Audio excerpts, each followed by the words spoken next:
Good afternoon. This is Todd Colvin coming to you from the floor of the CME Group. We are talking rates and those 10-year note yields lower and week over week significantly so. If you go back to where we were after employment, 10-year notes hit 240, which is a pretty key level. We've bumped up against it several times over the last 6 months, and we've been unable to push through it, and this was no exception. So we see 10-year notes come back.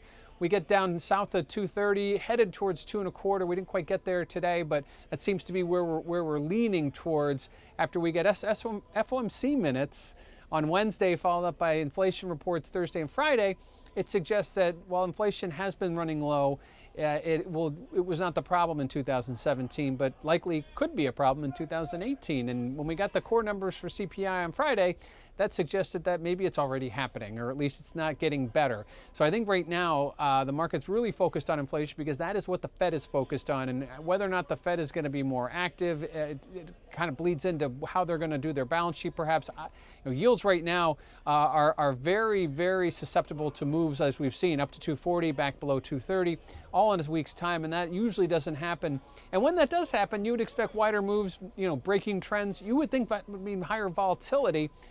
We didn't see that again. So volatility remains absent. We remain on historic lows, no fear. A lot of people blame that on the Fed and their involvement over the last 10 years. And it just seems to me that volatility is going to come when no one's looking, and right now everyone's looking for it, so it's not showing its face. And if we go into next week, we do have a couple of things next week. Current Fed Chair Janet Yellen will speak on Sunday night from Washington on a G30 panel. There will be several other key panelists there, one from the People's Bank of China, others from Europe, and still from Bank of Japan. So this could be an interesting listen.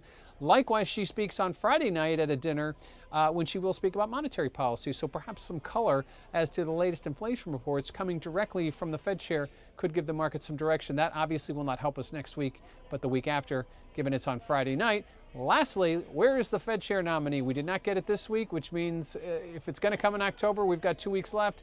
Likely to come maybe next week.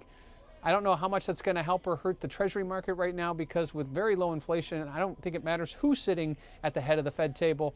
It's going to be very difficult to raise rates. It's more a play of the balance sheet, I think, at this point, and how quickly they can start to normalize it.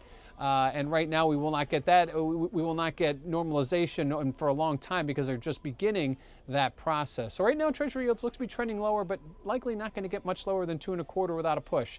This has been Todd Colvin coming to you from the floor of the CME Group.